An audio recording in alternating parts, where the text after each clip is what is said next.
any chemical. So I'm going to start in the corner.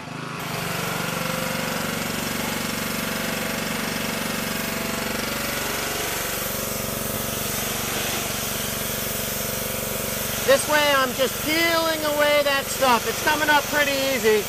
A lot of times when you have a bush that's grown so close to a house, it creates a lot of excessive moisture.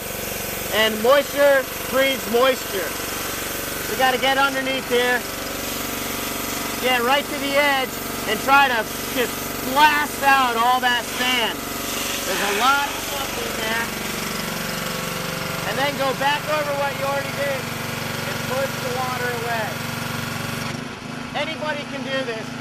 All you have to do is get it started and start peeling away.